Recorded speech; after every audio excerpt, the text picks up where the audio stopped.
Ya, malam hari ini hadir 5 narasumber yang secara kebetulan duduk di sebelah kanan dan kiri saya. Saya tidak memisahkan sebenarnya, tetapi di sebelah kanan ada Bang Panel Barus. Bang Panel adalah Ketua Bapil Pres Projo. Selamat malam, Bang. Malam, Bang Astri. Ya, di sebelahnya Bang Panel ada Mas Fahri Hamzah. Saya sudah lama sekali tidak ketemu Mas Malam, Mas. Fahri. Sehat Ya, selalu. Bang Fahri adalah Wakil Ketua Umum Partai Gelora. Selamat datang di satu meja The Forum. Dan di sebelah kiri saya adalah para pemikir-pemikir yang kritis. Ada Mbak Bivitri Susanti, ahli hukum tata negara. Selamat malam, Mbak Bivitri. Kemudian ada Prof. Dr. Lely Aryani, pakar komunikasi politik dari UNAS. Selamat malam, Malam, Prof. Mas Tra. Ya, Assalamualaikum. dan di paling ujung adalah sahabat lama, sering ketemu, ada Dr. Sukidi, pemikir kebinekaan. Selamat malam. Ya, saya akan memulai perbincangan ini, dialog ini dari seorang Profesor Dr. Lely Aryani. Menurut Prof. Lely, mengapa Prabowo tetap memilih Gibran ya? Secara dari sisi komunikasi politik, sementara kan begitu banyak suara yang minor. Bahkan dari orang-orang yang selama ini mendukung Pak Jokowi dengan tudingan bahwa putusan MK itu syarat dengan kepentingan yang kekeluargaan dan sebagainya. Gimana, Ya, Prof? dan begitu banyak juga bakal calon presiden lainnya yang potensial ya, Mas. Betul, Ya. betul. Karena Pak Prabowo itu berada dalam positioningnya dalam relasi patron klien dengan Pak Jokowi. Itu satu. Kalau kita membuka literatur tentang relasi patron klien yang pernah dipopulerkan oleh Scott dan Roniger, itu kan ada dua pola hubungan di dalamnya. Yang satu berdiri sebagai si patron, yang satu sebagai klien. Si patron itu punya kekuasaan, jabatan, wewenang, kedudukan, termasuk kasih sayang, gitu ya. Sedangkan si klien punya kesetiaan, meskipun kadang-kadang kesetiaannya dramaturgis, punya komitmen, janji, dan sebagainya. Apakah keduanya ketika salah satu saja dari keempat unsur masing-masing itu berhenti, maka berhenti pula di sana. Dan ingat, ketika Pak Prabowo maju sebagai bakal calon presiden, dinyatakan tagline-nya adalah keberlanjutan.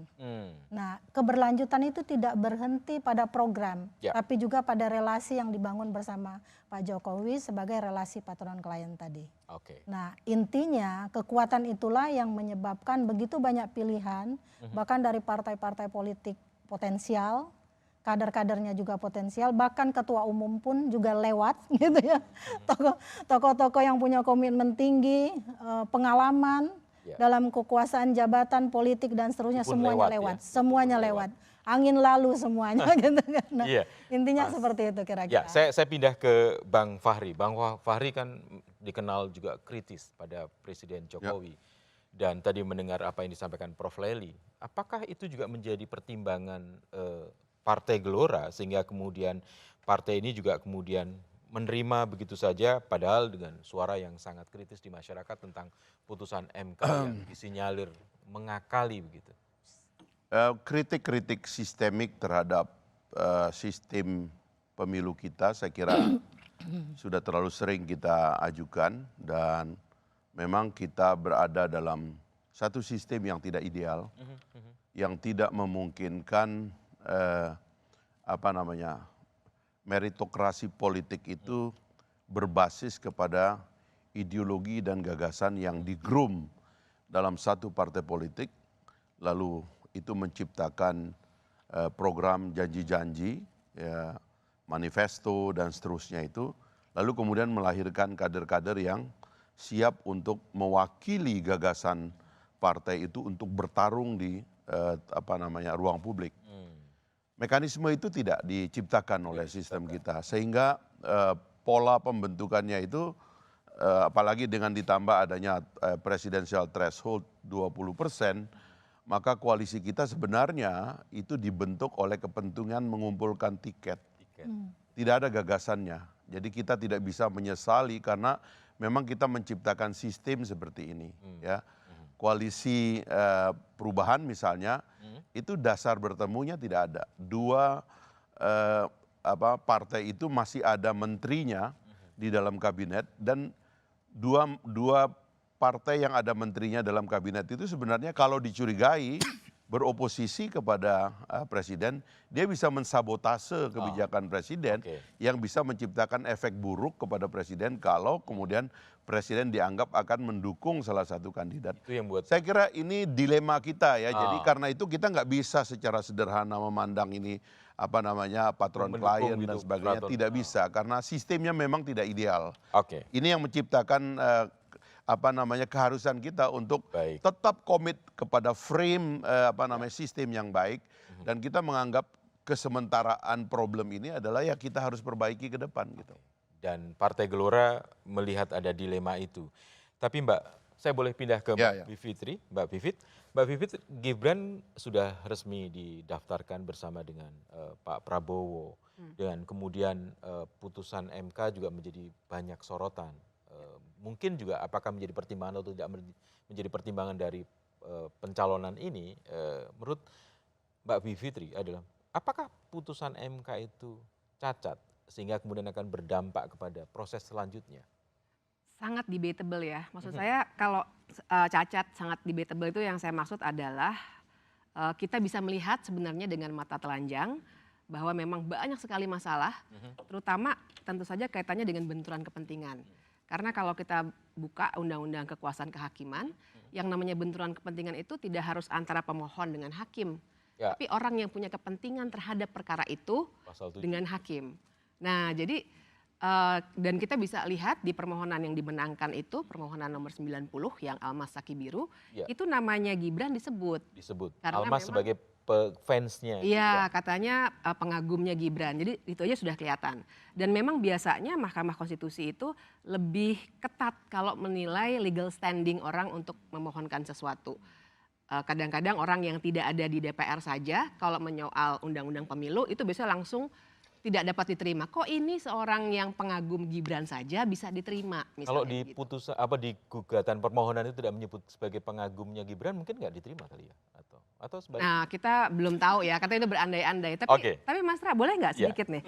Soalnya saya tadi sangat terusik ketika mendengar dinasti itu masalah ini ya, patriotisme. Oh, yang tadi Saya mau sedikit saja, mungkin Mas Ra udah harus pindah lagi ya. Tapi sedikit saja, ada yang keliru tuh, agak malah mendasar menurut saya.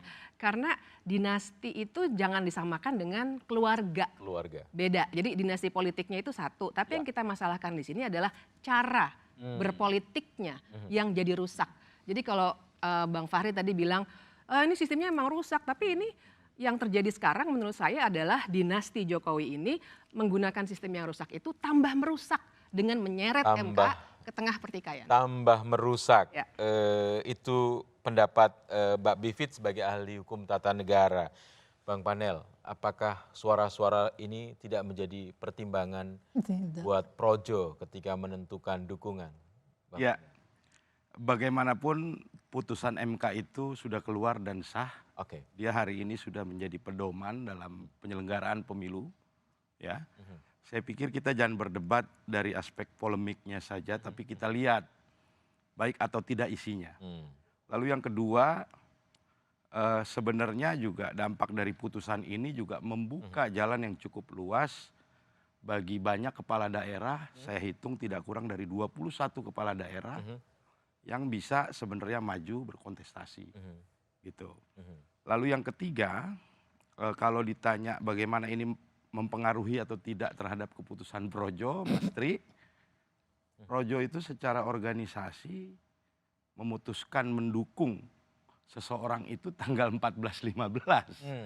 Dan putusan MK ini putusnya tanggal 16, jadi kami sudah putus duluan. Sudah putuskan duluan, baru putusan MK keluar.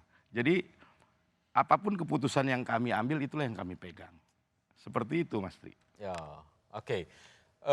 Saya ingin bertanya kepada Mas Sukidi sebagai pemikir kebangsaan, apakah putusan MK ini konflik kepentingannya sangat besar atau memang ini jalan baru demokrasi di Indonesia? Tetapi jawaban Mas Sukidi akan disampaikan setelah jeda.